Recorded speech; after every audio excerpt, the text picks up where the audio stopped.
Hello, everybody. Welcome to our panel today. So we're going to be discussing about technology and innovation. I hope you are all enjoying the event so far, and I'm really thankful that you are here with us during this panel. My name is Jolin, and I'm part of the Fit Summit family. My role today as a moderator is to facilitate the flow of questions in this panel so that we can get as many great insights as we can from all these world-class speakers. I will get to who these speakers are in a while. The key topics that we would be going through today are things like what technology have been released or adopted in response to the COVID situation, how consumers are currently consuming technology, where should we invest and not invest in, and what are some mistakes that we see operators making. We will also want to discuss where can we have more collaboration between tech companies, operators, and the wider ecosystem, and what values would these new partnerships unlock. And also, what are new technologies that are coming to market that could further disrupt our industry status quo. So do utilize the chat, and to keep it active, say hello, introduce yourself, send us your LinkedIn profiles as well. This session would be recorded just like all the other panel sessions. So these are all for you to download at the end of our event. And if, let's say, you have any questions or comments, do feel free to type as well. And speakers, if you want to respond, you can also respond in the chat. Any major questions, we can take it at the end of our panel discussion. All right, so let's dive into introducing the speakers, shall we? I would just be briefly introducing you, and then later on you can take 1 minute to introduce yourself, who you are, and share more about the company you represent. So today we have Tim Roberts. We have him as the Director of Sports Science in Therabody. We also have Jack Thomas, CEO of Base. Say hi, awesome. We have Dave, founder and CEO of Myzone, energetic Dave. Yeah. And we have José, head of customer experience from SC Fitness. Yeah, so, and last but not least, we have Vlado, CEO of MyFiziq. Awesome, great to have you guys here. I would be cueing you to do a 1 minute introduction of who you are and the company that you represent before we move into our panel questions. So welcome again, audience. We are starting our panel now. Keep the chat active, introduce yourself. Any comments, questions, do drop it in the sessions chat. All right, shall we have Jack to start us off? 1 minute introduction. Sure thing. If I go over a minute, just cut me off, Jolin. I'll try and be quick. My name is Jack Thomas. I'm the founder and CEO of Base in Bangkok. We have 3 locations here. We've been operating for just over 3 years. So what I bring to the panel today is a boutique operator perspective. In terms of what we use technology-wise, we have conceptual technology that we have developed ourselves called Baseline, which I'll tell the viewers more about shortly. And then we have things that we use for management, marketing, sales, and the like, which are off-the-shelf products, but nonetheless very important tech aspects of our business. I'm also the host of the Fitness Business Asia podcast. So I've interviewed lots of people, including Mike Beanie of Myzone. So do go back and check out those episodes. If any of the viewers have any questions on what we do, boutique fitness in general, please feel free to put it in the chat and I will answer that while the other guys are speaking, or do connect with me on LinkedIn as well. Very happy, excited to be here. So thank you, Jolin, for the invite. And yeah, that's me and Base and what we do. Awesome. Thank you, Jack. Always a fan. How about Tim? Yeah, no, thank you to Jolin and to the entire Fit Summit for the opportunity. So my name's Tim Roberts. I'm the Director of Sports Science at Therabody. For those of you not familiar with Therabody, you may have heard the company Theragun. So that was, Theragun was founded 5 years ago almost, and kind of the very first percussive therapy devices, which you may also know as massage guns. In the last year, during COVID, we have released our 4th generation devices, as well as rebranding to Therabody and really being, rather than just a percussive therapy device, but really being a tech wellness company. So how do we bring technologies that can really help human wellness and kind of human health from a natural perspective, but integrating that technology piece? And so I've been with Therabody now for almost just over a year in terms of consulting and then full time. And then previous to that, I spent 8 years with the Gatorade Sports Science Institute. And really, how do we take science and how do we technology and how do we truly make kind of practical solutions that can change human behavior. So that's kind of the background I'll be speaking on today. Awesome. Thank you, Tim. Shall we have Dave up next? Hello, everybody. Dave Wright here. I'm the CEO and founder of Myzone, which is a wearable technology company used in 7,500 gyms, 84 countries, and over 2 million users. And I also am the CEO and owner of Creative Fitness Marketing, which is a marketing company that gets members for health clubs that we founded in 1990. So 30 years we are celebrating this year of getting members for gyms. I was 2 years old when we started. I'm joking. I'm actually joking. But yeah, so we get members for gyms. I also own a chain of clubs called Voyage Health and Fitness in Australia, and also previously Feel Good Fitness in the UK. So I'm sort of like talking from both an operator, business owner, and tech provider who is here just to help share some advice and ideas and all the screw ups that we've done over many years in this fitness industry business. So thank you for your attendance today. Awesome. We can count on Dave to be real and to be raw with us. That's great. We have José next. Hello, my name is José Teixeira. I'm head of customer experience on SC Fitness, Portugal. We currently have 37 clubs, a lot of brands. We have a value for money brand. We have a premium low cost brand, and we just launched a low cost brand in Portugal. I'm here to talk about what we did regarding the situation and technology, how we responded, and what type of technologies should operators have to try to mitigate the problems regarding shutdowns. So this is my main goal today. Amazing. That would be very useful. Thank you. And last but not least, we have Vlado. Saving the best till last, Jolin. Thank you. Indeed. Hey, everybody. Vlado Bosanac. I am the co-founder and CEO of MyFiziq. We started the company 7 years ago, and we have created a mobile phone-based ability to measure yourself using imagery through the camera. Signed 18 contracts worldwide now over the last 3 years and exposed to 1.7 billion active users around the world. We're busy like the rest of these guys with COVID at the moment, supplying our technology globally as a solution to assist people that are stuck at home wanting to know how to do it, what it's doing to them, and their outcomes. So looking forward to answering all your questions. I can see in the feed a lot of people we know, and yeah, looking forward to the chat and ask any questions you need. Perfect. Thank you for that. So again, welcome to anyone who has just joined us. So please keep the chat active, introduce yourself, let us know where you're from, which companies you represent. Any comments or questions to the speakers, do drop them in the chat as well. So do shift over to the sessions chat. This is where we will be engaging for the panel session today. So I'm just going to start off with our first question, which is, what technologies are you currently adopting or offering in response to the COVID situation? Maybe we can have Jack to kickstart. Sure thing. So as I mentioned, we kind of break it down into conceptual technologies and then management technologies. So for the management side, we're using off-the-shelf solutions. So we have MindBody to manage our schedules and our payroll and the organization of the business. We have a booking app that is linked to that. And then we have tools for marketing and sales as well. But really, the reason I'm here today is to talk about Baseline, which is the technology that we have created to track and monitor our members' results as we go through classes. And that, I think, is going to be the most interesting to the viewers. To talk about Baseline, need to go back a little bit to when we first started Base. We knew we needed elements of our concept that would make us unique and different. Bangkok's fitness market was getting busier. There was a lot of circuit training type concepts that were around. So we knew we needed something to really help us to stand out.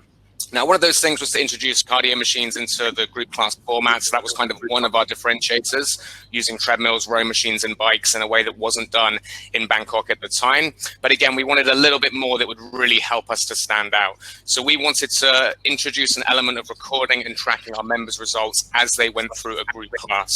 The first way that we did that was we had members write down their scores on boards as they went through a group class, and the coach was supposed to take a photo, send it through to the front desk, who would enter it into an Excel spreadsheet for each member, which is technically a technology, but didn't work very well. I think it took a few days before we realized that just wasn't going to happen and wasn't going to work. So we then switched to a monthly session where our members would come in and do a 1-hour workout, standardized strength and cardio tests that they would write on a piece of paper. Our front desk would enter it into a PDF and then email through to the members. So again, technically a technology, but again, quite labor intensive, but it did work well. And it did show us that our members wanted to see exactly how much fitter and stronger they were getting. So it was kind of like a minimum viable product really that showed us that members did want this information.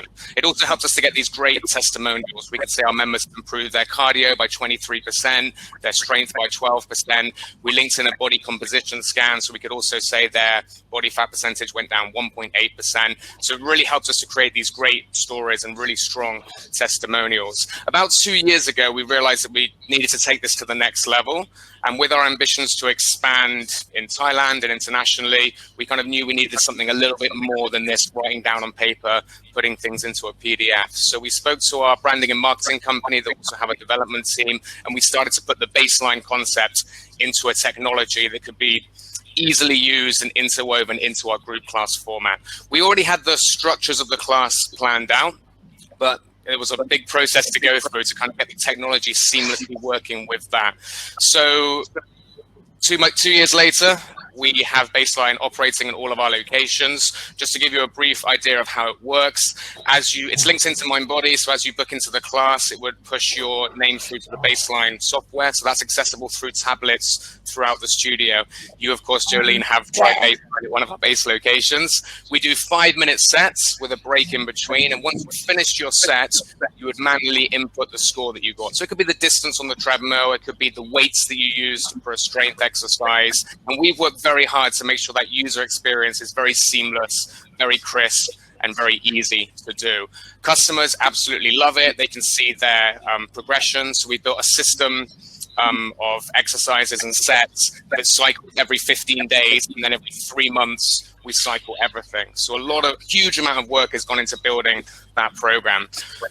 We have seen an incredibly high uptake of people willingly putting their scores in, which we thought would be the difficult part, getting people to buy into it, getting people to put their scores in, but they absolutely love it because the tech allows us to have these leaderboards so you can see how you're doing against other people. We can have all of the branches leaderboard.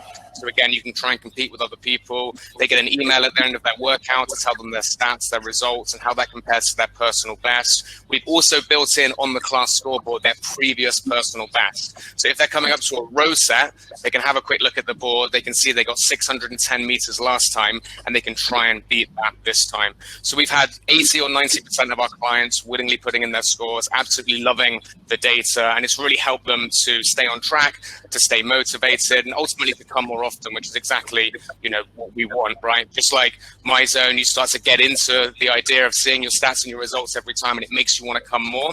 That's what we've tried to do, just more on the performance side. It's been incredibly well received. We're really excited for where this can go. We want league tables. So Jolin, if you're going to base Singapore and Dave's going to base London, we can all be in a little league of our own and compete against each other.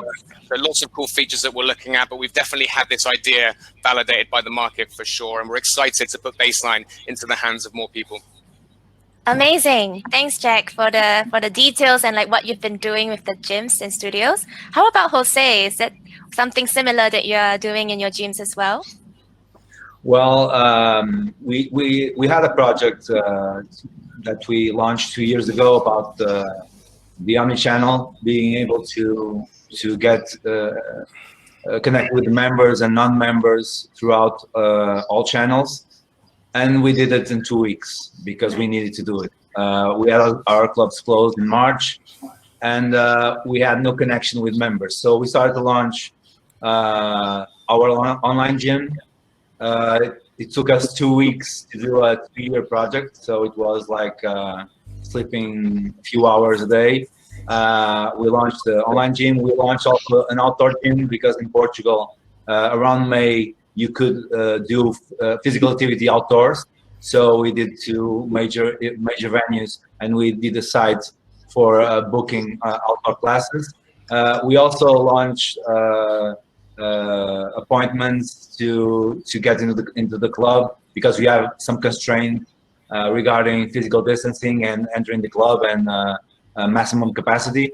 And now we launch an application. We launch like 5 or 6 new technologies. We launched one thing that normally people don't talk about. We launched an internal fitness academy so that our instructors could stay engaged with the brand and still learn something. And we obviously are refining our churn pattern algorithm, because as you know, as operators know, right now we are losing a lot of members.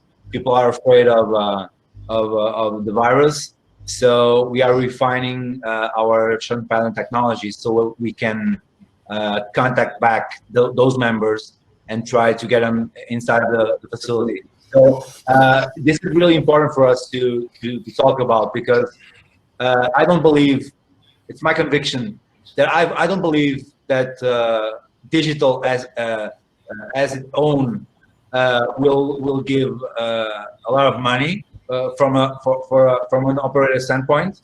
I believe that the hybrid model will be obviously the model of the future. So I have health clubs and then I have a digital offering. I believe that is the model. I can talk a little bit about the mistakes we made. One of the mistakes normal operators make and we made is to offer everything. So we need to offer the base and then to try to, I don't know if it's now, but in the future to try to monetize something. Nice. Thanks, Jose. This is amazing. Congratulations in launching so many technologies and initiatives within such a short period of time. I would love to then point this question to Dave. You have something exciting to share with us. Have I? What's that? No, I'm joking. I'm joking. No, look. During lockdown, with my gyms and many gyms, we all of a sudden we were sort of like given a short period of time just to close the doors and say, right, go home, lock yourself in your room, and we as a facility can't connect with you anymore. Now, obviously, with MyZone, we've all been about outside the 4 walls of the club. And where MyZone really sort of like kicks into its gear is when it's that group training, the ability to train with other people, to see your effort on the screen. So we went through all the different things as an operator, saying, look, let's do Zoom calls, let's trying to do Facebook Lives, let's try and get people up on the screen. Our coaches would be sitting there going, okay, in the break, show me your tile on the MyZone app, how hard you're working out and all this. And then, so what we decided to do is fast track some development and effectively create a group screen from anyone training at home, which is called MZ Remote. So no matter where you are remotely located, all you have to do is book into the class and put your MyZone belt on, pop up the app, and then your tile would appear on a web browser with 40 other people from that club on that screen. So and integrated that with Zoom so that it was all integrated within the MyZone app. So all you would need to do is join class and you've got your instructor there beaming, streaming straight to you, and he or she can see every single person on the screen working out at the time. Because we all know when we have done the odd Zoom workouts where we're doing the actual the mountain climbers and or the burpees, and we all drop down like this, and I've just done 20 push-ups. Now I didn't really, but the point being is it's very easy to cheat, where the whole point of the accountability of MyZone was on the screen. So what that has enabled is operators to be able to effectively provide their own peloton in their hands utilizing MyZone. So it's given them the tool for free. This is included with MyZone. There's no extra charge for it for existing clients, so that you've got the ability to stay connected with your community no matter where they're located. And where, to Jose's point before, where this really sort of like takes it to the next level is the hybrid approach. So when we go back to our clubs, we go back to group training, we have restricted numbers, we have restricted ability of people in the classes.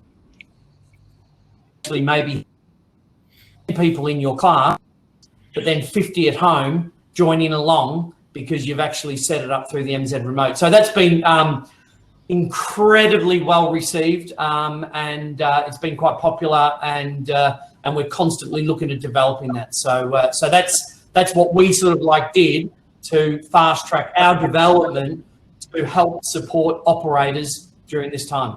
Perfect. Thank you, Dave. How about Vlado? What are some updates from MyFiziq? Yeah, sure. So we obviously, with everybody being locked down and wanting access to gyms or ways to train and all the things the guys are doing, slipped straight into our lane, because the piece that we do obviously is give these people accountability and a tracking capability to not only see the changes they're making, whether they're good or bad, so they can engage with their exercise and understand whether they're being too stagnant through the period. Our mapping and tracking capability through the mobile phone, we had such an influx of companies wanting to use that, from telemedicine to gyms, wellness operators, HR, organisations looking after corporates, that we created an ability to integrate our software, or if you like, our linking system within 2 weeks into somebody's application, so they could literally build out into the system, integrate.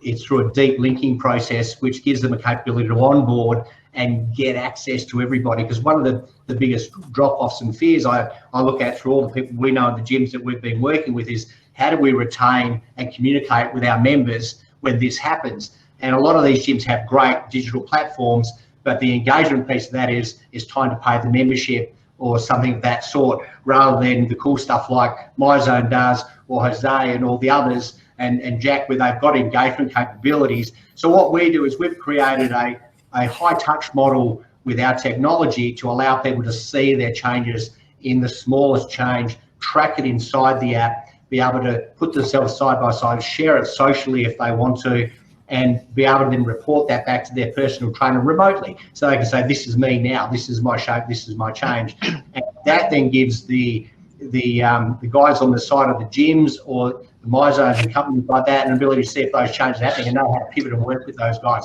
So most of us gather data in some way. We get dimensional change. So the dimensional change is a huge factor in, are you moving enough in the right direction? And that then correlates straight back to the exercise, the diet, nutrition, and so on. So we've built the deep linking system.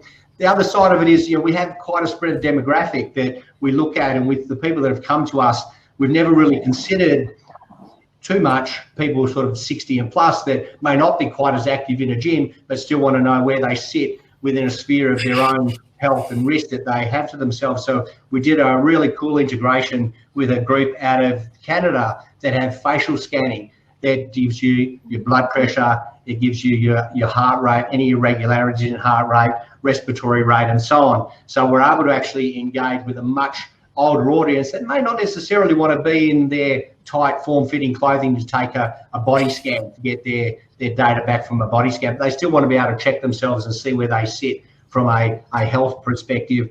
And when we built that, we really had a look at the dynamic between, if you like, the comorbidities or the risk associated with the current pandemic globally, and what are the markers that we are capturing within our application that give people an opportunity to say, where do I lie in a risk curve if I was to get this or be exposed to it? And we built in those markers so that people can identify whether they're at a diabetes risk, coronary heart disease risk, respiratory illness risk, using the technology. And we just found that we were inundated when people saw that, because they want to be able to get the younger demographic, the middle demographic, and certainly the older demographic.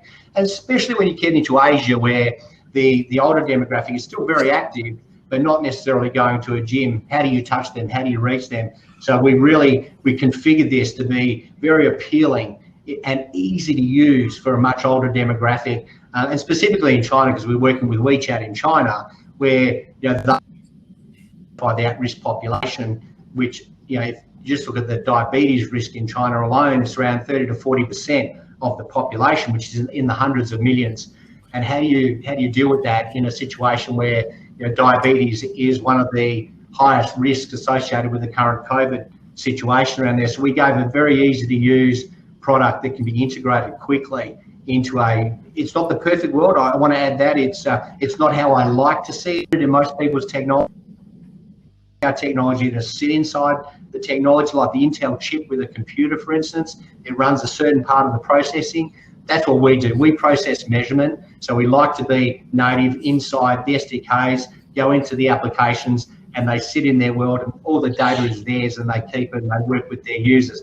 This one's a little bit different. It sends the data out, it processes it, and gives it back into that area. But it's a very fast way for these companies to get access so they can get engaged with some immediacy. And the retention, engagement, and obviously the accountability that comes with being able to track those changes, hugely valuable. Whether you're a clothing company, a fitness company, it works right across them. You're an insurer, you want to know who you're insuring and how, because they're not going for a doctor's appointment through this period. They don't want to go into medical centres. Well, we can give you that data from home with a telehealth consultation. So it's really worked well for us. We've picked up 25 new companies through the last couple of months just on that platform alone, amongst the others, and happily engaged with over 400 companies with our technology around the world at the moment. So things like this are the perfect opportunity for people who have never even heard of us, because we're in little downtown Perth in Australia, and they are, what do you do? And you're in the most remote city on the planet. These are great for us, for people to have that holy crap moment, as Dave would put it. That's really cool. You guys here would love to see more. So yeah, that's where we're really well. Thank you, Vlado. Thank you so much. I think it's so true. Gym goers nowadays, we're not just contented with simple information anymore. We're more self-aware now, the consumers are. So we want products like that helps us track our progress beyond just the simple and basic levels that we are very used to. And also, they are also very involved and very concerned about recovery. So this is where I bring in Tim to share a little bit about your updates with Therabody. Yeah, no, awesome. So Therabody was very fortunate because obviously a core of our business is our percussive therapy devices, and the therapeutic effects of percussive therapy, whether it's reductions in pain, whether it's increases in blood flow, whether it's reductions in muscle tension, they obviously have benefits in terms of the preparation for physical activity or the recovery from physical activity, and it can be done either at home or obviously in the health club setting. So for us, as we kind of look at the last 6 months, we were very fortunate that our technology offers a benefit to those people who are exercising at home, as well as those who usually are at the health club. And really from there, the ability for us as an omni-channel business that we can offer the products, whether through e-commerce or in fact, actually from a retail perspective, being sold by the health clubs. As in terms of the health clubs, it was able to add ancillary revenue to them while they were shut down, that their members could buy through them and buy their Therabody products. And so that was kind of really a benefit for us. But excitingly, what we were able to do is actually launch our 4th generation of percussive therapy, of Theragun percussive therapy devices, as well as our new Therabody app. And for us, what that was about, it was about producing the best technology in terms of a hardware perspective and really elevating what we'd done previously, but tying that to software. And I think everyone here, when we consider how we take hardware and software and really the intersection of that, it allows us to scale on a very personal level and add value to members, add value to athletes, add value to health clubs. So that was something that we did during the last 6 months as well. And then to add to that, in terms of technology, again, what we expanded beyond percussive therapy into CBD. Obviously, CBD being a very highly popular topic as well.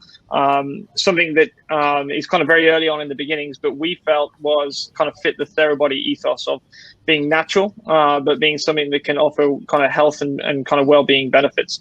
And what we did, though, is we tied technology to that. We looked at the science of CBD, we looked at what was currently happening, and we said we can do better. We can, in formulation processing, in kind of the way that the hemp oil is processed, we were able to kind of apply different technologies to that and actually have a proprietary process called Biosorb technology.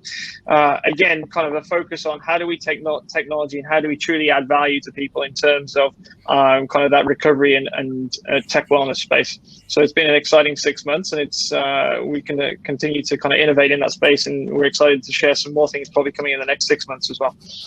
Amazing. Thank you, gentlemen, for sharing about your updates. I would like now to move on to the second and third question, which sort of links, which is, how are customers now consuming these technologies that, things that you've just mentioned? And how then would that reflect in terms of how would the gyms, or what should they be investing in and what should they not be investing in to better meet these needs from the customers? So how are customers consuming technology? And then how, as a gym owner, can we respond to this situation? So what can we invest and not invest? So maybe Jose, you can start us off. Yeah. Well, what we found out with our customers is that they want simplicity and they want personalization. So as Dave mentioned, his technology gives the possibility of interaction. That's vital for us. What we found out is that our top instructors are also our top instructors online. So we need to put in place immediately a live stream capability. I will see in 1 year almost every club in the world doing, as they told, physical classes, but at the same time streaming them online to other clubs, to corporate buildings, whatever. So people want to see the instructors they relate to. That's really, really important to us. So if you give normal content, or in case of Portugal, you have a lot of English content, but for us in Portugal, it doesn't mean anything because we speak Portuguese. So we want related content with personal trainers, with group fitness instructors. So what we see is that when we put our top instructor doing a live stream, it's a success. I would believe that this is the key issue for operators. I know that 1 year ago, when you talked about live stream, it was a big deal, a lot of money. But nowadays, you have a huge amount of technologies that you can put, and it's not so expensive. And everyone knows right now how to work with these kind of platforms. So I believe the operators should do that.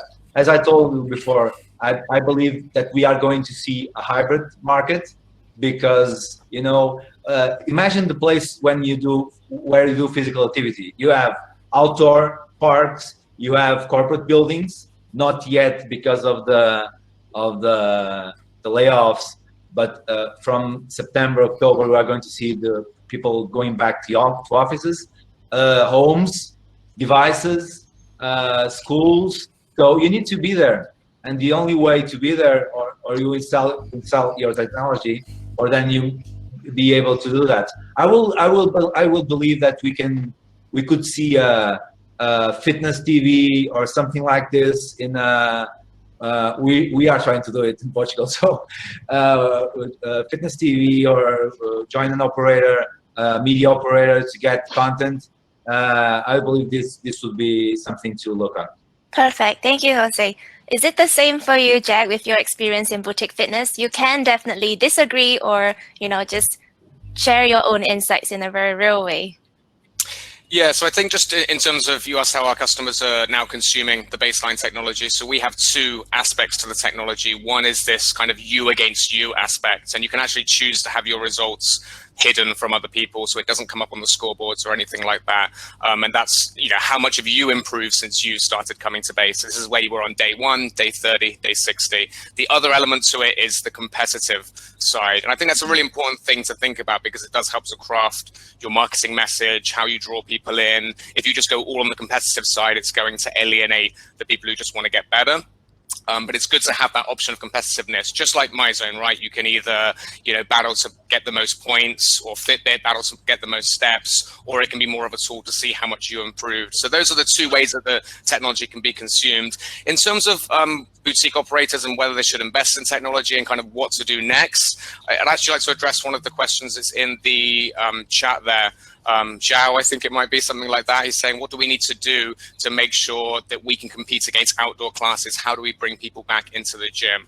Well, number one is cleanliness, but that's a whole nother panel. Number two is you need to have aspects of your concepts that make it so much better than being at home in front of the TV or being in the park doing burpees on the grass with everyone else. So for us, for that reason, we see investing in technology as an absolutely non-negotiable thing moving forwards. Of course, like every business around the world, we're looking to see where we can cut costs, and developing our baseline technology is not one of those areas. I think it's, a very important thing to consider, because to put it frankly, if doing a class in your gym is pretty much the same as doing an outdoor boot camp, then people are probably more likely to do that. It's going to be cheaper, or they'll just stay at home. So I think you kind of need these things to really make yourself stand out, really make your concept different, and really make sure that what you're offering is better than what you can do at home.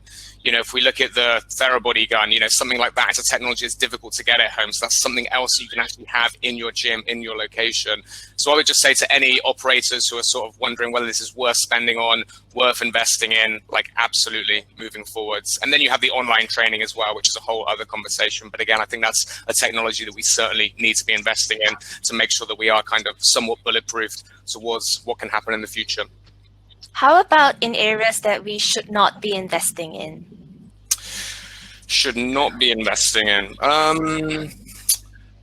mean, be careful about expansion. Make sure that you're, you know, make sure that's going to work for you. I think with I think we need to look at it. Does COVID come back, and is there an economic recession down the line? And our decisions should be focused around that. So that's something that we're considering. We've been very fortunate. There's been 71 days in Thailand with no cases, but we need to prepare for a spike in cases and also for a delayed economic recession. So I think anything that strengthens your concept, anything that makes it better than doing a training session at home should be invested in.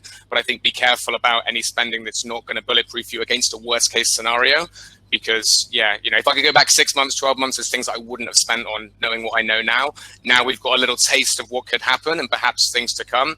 So our investment decisions should be made with that in mind. So anything that strengthens us in a worst case scenario should be invested in. Anything that doesn't strengthen us in a worst case scenario, I would say to put to one side. Perfect. Thank you, Jack. How about Dave, with your experience in an operator angle as well? I think Tim was pointed at the screen. I think he's got something to say. I was about to jump in and just add one thing to Jack's comments in terms of what not to invest in. I think when we think of technologies as a whole, we often think about the value that they add to the client and to the member of the health club. And I think there's a lot of technologies which can add value to both the member and the client, but also the health club operator at the same time, in terms of, can you kind of upsell the technology and the use of that? Can you get an ancillary revenue from it? Can you sell that technology, etc.? So when you're looking at technologies to invest in, if it's only adding value to one piece of that puzzle, it may be one way of value. But if you have a technology that can add value to both the health club from a financial standpoint, as well as to the end user in terms of what it does for training, health, etc., then you're onto a real winner. So it's about kind of identifying those technologies that add value both ways. So that was just my one quick add. Dave, over to you, mate. I disagree with you on that, Tim. I think the absolute focus has got to be the consumer. The absolute focus at the core of what you're offering, whatever product or service or anything that you provide, it's got to sit at the core of helping that member get the results that they do. And if you satisfy that, then the byproduct of that is that your instructors will be happy, the club will be happy, and you'll be more profitable. That's in my view. I think too many people look at it from the supplier perspective, or they look at it from the operator perspective. But I think what we have to do is we have to really our focus on the actual consumer, in my opinion. I think the interesting thing with this whole COVID, and this is probably about the 100th webinar that I've been on in the last 104 days, but I think that the one thing about COVID, what it's meant us to sort of like it's shed light on, is, do we really have an engagement with our customers? Is that something that we truly have an engagement? Do we really have a commitment? And many years ago, I used to say to operators to say, okay, if your doors shut now and you did not have another new person come in your door, how would you treat your existing members? How would you engage with your existing members? How would you look after your existing members? And I think that's come true. I think this is where the aggregators have fucked it up for any of those operators that thought that it was a great idea, when that relationship was not with me as a club, but it was with someone else as an aggregator. And so that these clubs thought, hey, this is an easy way just to get new members in, but realized they didn't have a relationship with their customers. And with all my gyms, I always make sure that relationship is with us, that the engagement is with us. We know their name when they come in. When we look at technology and all this, and there's so much technology out there, we we all sort of exposed about that. And however, if you don't use that technology to your advantage, there's no use having it in the first place. You know, how many operators out there have got the technology, the very, very first step of technology of a CRM solution where it's got someone's name and a picture, right? So you've got the data and then they walk in the door and you don't even use it. You don't even say, hello, Jolin, hello, Jack, hey, Vlado, and all this, or goodbye and the likes. And now what's happened right now is now that the clubs are closed, now those clubs, you know, the members are starting to sit there and go, does that gym really care about me? Do they really care about me now that the doors are closed? And we are awaking the largest amount of sleepers in the industry that we have ever seen. So the operators that are going to sort of like rise above this are the ones that have had the true connection with their members, the true sense of community, the true sense of belonging, and the likes. What I would also be wary of is, and I've said this for a while, is the whole boutique sector. Not that something's wrong with boutiques. I think they're fantastic, but doing a pay-as-you-go boutique. So the single largest improvement or breakthrough in technology as an industry that we have had is the ability to collect reoccurring revenue on a monthly basis or a fortnightly basis without a member having to consciously part with money to join the club. That whole benefit of EFT has enabled the operator and the consumer to put the financial ramifications to the side and then just focus on the benefits of exercise, which, as someone's made a question here in regards to the government and all this, we have a phenomenal opportunity to leverage the talk of exercise and the benefits of exercise with governments, with MPs, but unfortunately we're all fighting with those MPs that are saying, oh, look, let's just do a gastric bypass. Let's just get a new pill and a diet thing without doing things. We had Boris Johnson in the UK who went out there on TV after Chris Whitty, the medical scientist, sit there and say there is no situation where exercise is not beneficial. Now here we are, 3 months later, and Boris Johnson says, oh, you don't need a gym. You can just run and jump on a bike. And you're sitting there going, fuck me, just wake up to yourself. Anyway, so I'll go off on tangents. I'll let you crack on. Thank you, Dave, for being so raw and real with us. Speaking about working with the government and external bodies, I have a question for Vlado. So you know the insurers, and I just want to ask you, how do insurers perceive fitness and wellness tech now? And are they hungry for more solutions? If they are, like, what are they? Yeah, so we've got a saying in Australia, if you sit on the fence, you get splinters in your ass. And the reason that I'm bringing that up is because I'm about to sit on the fence between Dave and Tim, where I absolutely hear what Dave's saying about that engagement is paramount for the consumer. We sit on the fence because I'm with Tim where that value's got to go two ways. And the reason I say that is we're a tracking technology. So the reason we're a B2B2C is because I want to empower that gym owner to know enough about you and what you're doing to look after you, not just give it to you and hope you're going to look after yourself when you're doing it. So when you look at the whole paradigm shift that's happening now in fitness, because everyone's racing towards this digital stuff, I'm saying to them, don't be a dinosaur, because the insurers are friggin' dinosaurs. And they're looking back now thinking we should have engaged in digital health understanding a decade ago.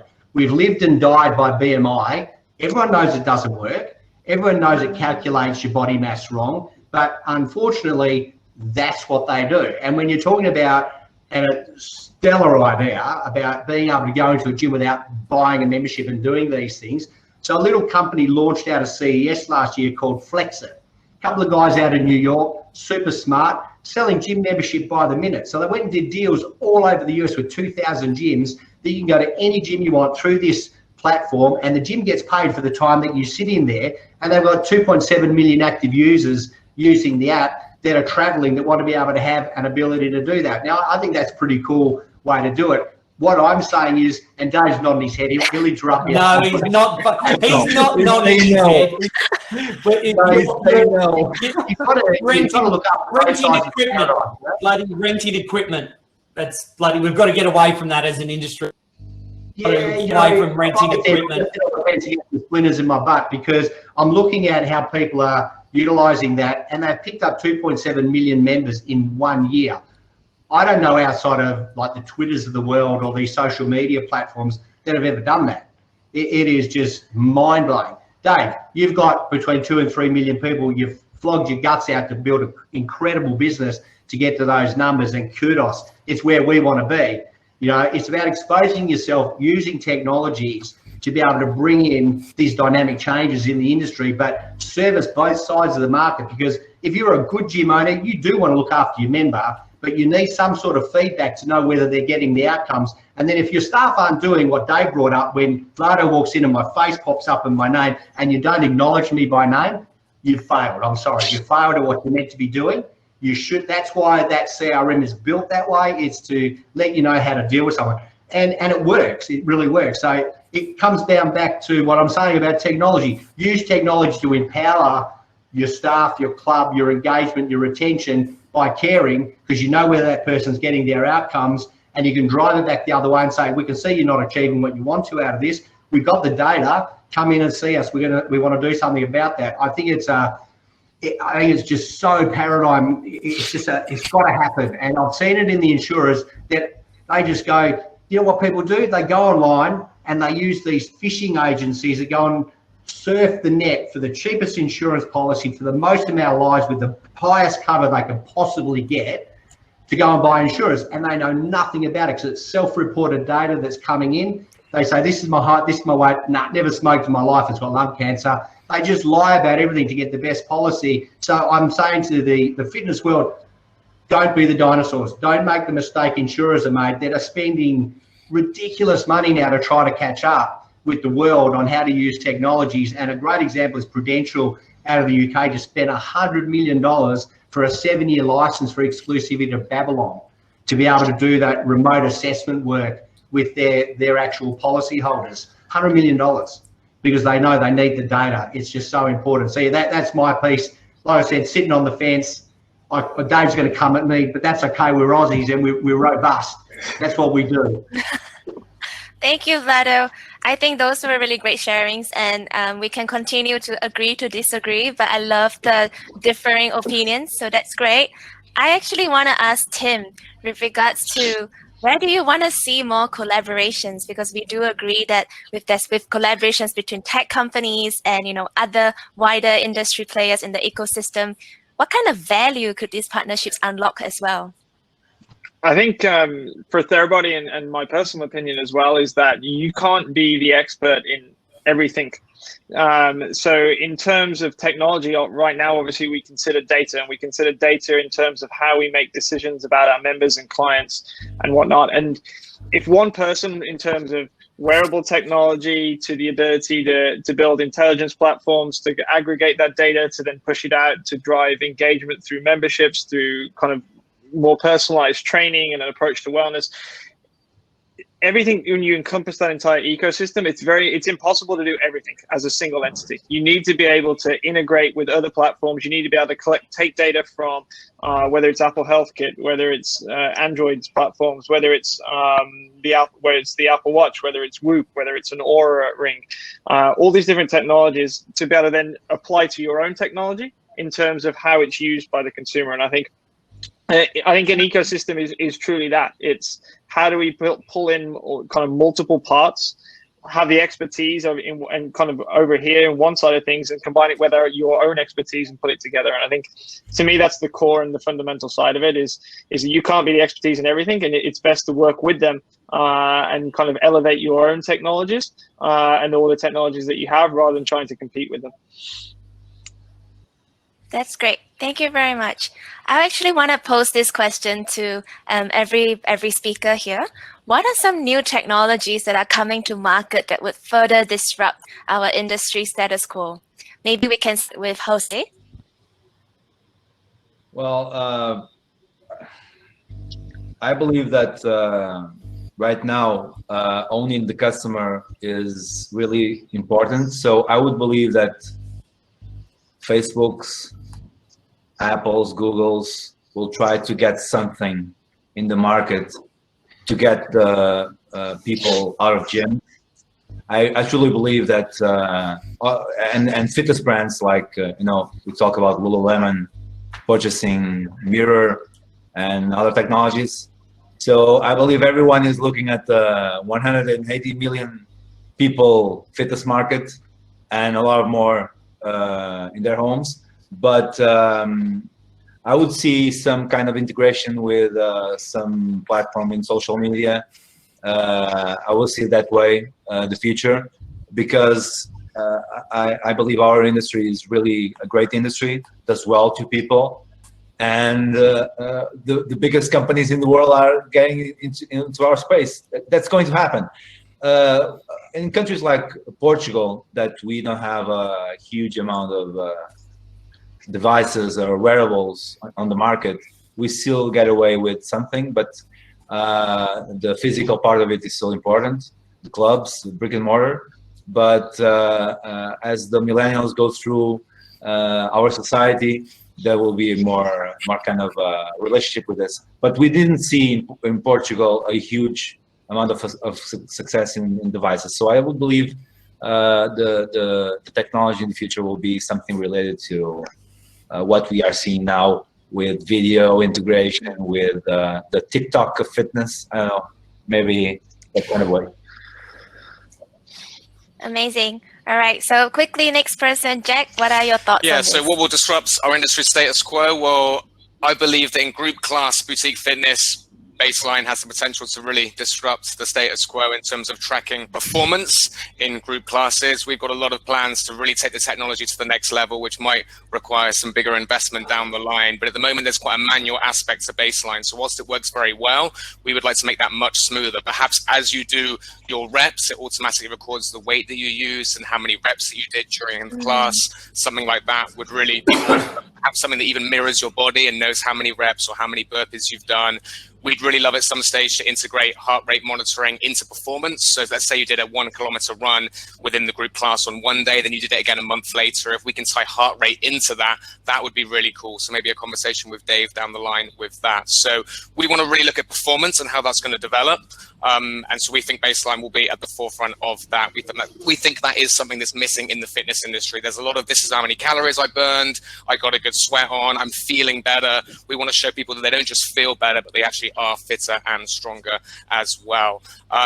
Yeah, just another example of someone who's doing something pretty cool is SoulCycle doing technology that knows whether you're on the beat or not. So I think, there's some interesting innovations coming out of the boutique sector. And then just briefly on the management side, I think there's some really interesting AI stuff coming into sales and marketing, client retention. Keep Me are doing a great job. Had a good chat with Ian about what he's doing. So I think any tools that help us from a boutique side know when clients might be leaving, what we can do to help them stay, I think will be particularly useful in our space. I think Jolin. Perfect. Okay. Thank you, Jack. You've gone walkabout, Jolin. But your video's off. But look, I think the two big disruptors in our industry that we have to all be aware of is Apple. Make no mistake about it. Apple are just increasingly trying to connect with every single membership management system and all this to be the aggregator of fitness. And if you're a big operator, you've already had that conversation with Apple. If you're a membership management system, they've already knocked at your door wanting to understand what you do.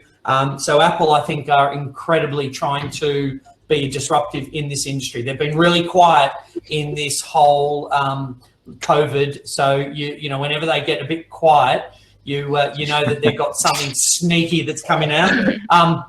I think Nike is what they've done in regards to their online virtual classes is out of this world. No one has touched them in regards to the professionalism of their videography, of the celebrities, of the technique of what they're doing, and they're offering that for free. So it's an actual fascinating night training, I think it's called. So it's a fascinating value proposition when you've got this this million, I mean, it's $1 billion organization delivering what is essentially perfect technique and the likes. The other thing that we have to bear in mind is, in the same way that here we are, not in Singapore right now, but consuming this content, delivering this content over video and videography, is going to change the consumer's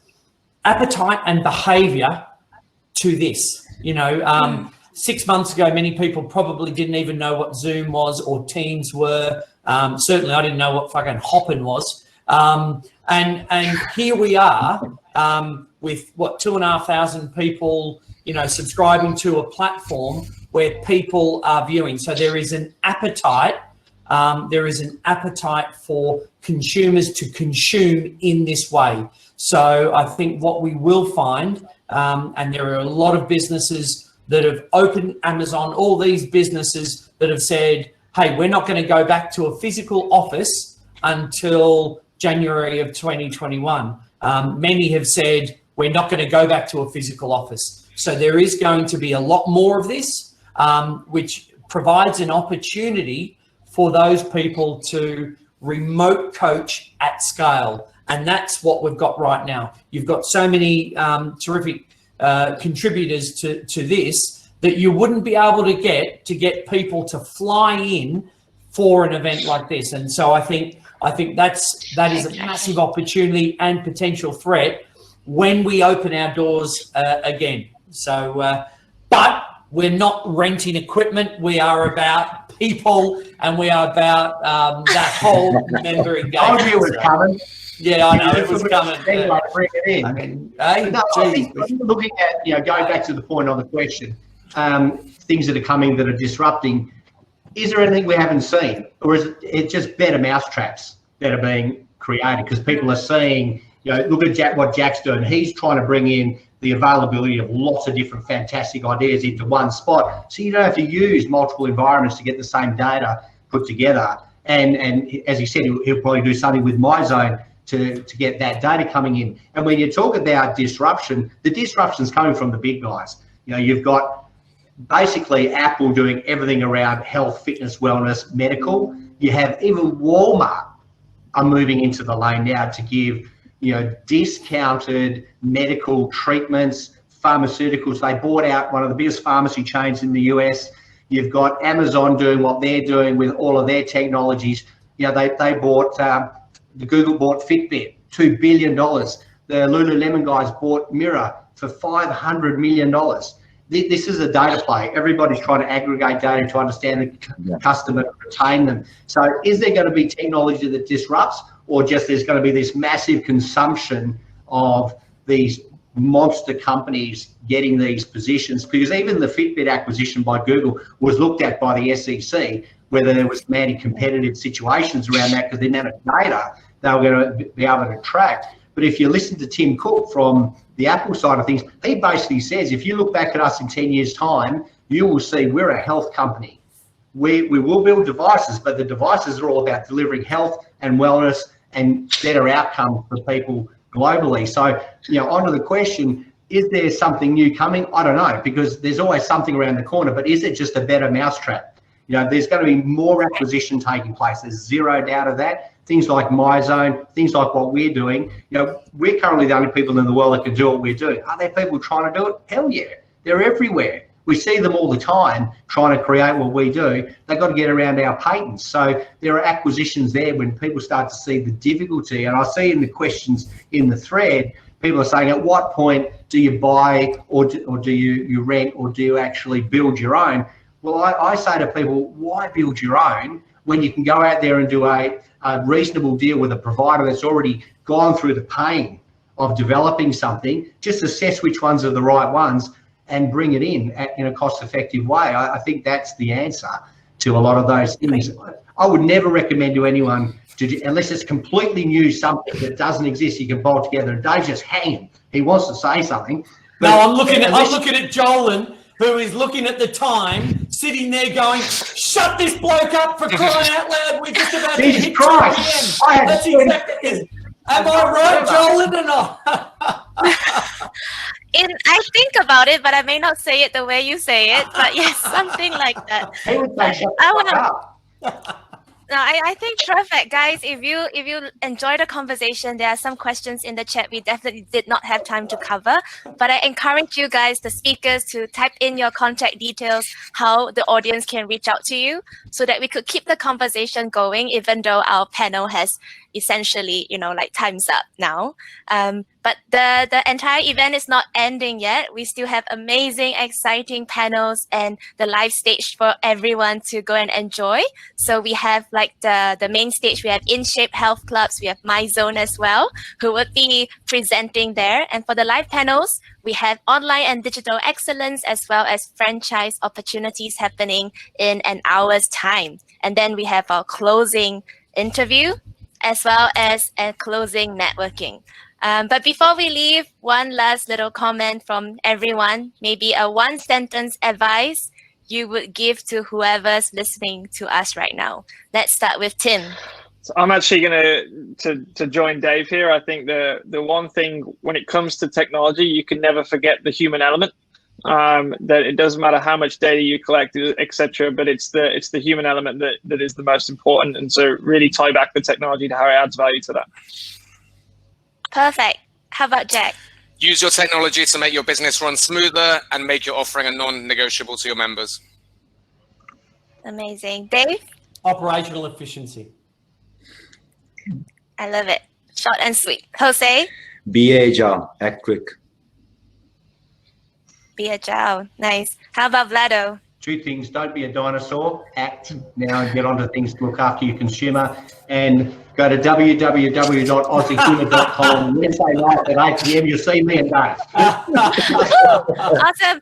We'll give you a virtual round of applause, speakers. Thank you so much for being here with us, and thank you to the audience for staying with us and for your amazing questions. Do continue to network and enjoy the rest of the event. Thank you so much. Thanks, everyone. everybody. Thanks, Hey, Jolin. see you all. Bye. MyFiziq is changing the way we shop for clothes, reach our fitness goals, prevent workplace incidents, and save the lives of millions worldwide. A person simply takes their front and side images, which are then processed on the device, giving a real-time, private, and seamless experience. Changes in body shape and composition can be tracked digitally. Fitness goals can be adjusted dynamically, and partners can offer custom fitness programs unique to that individual.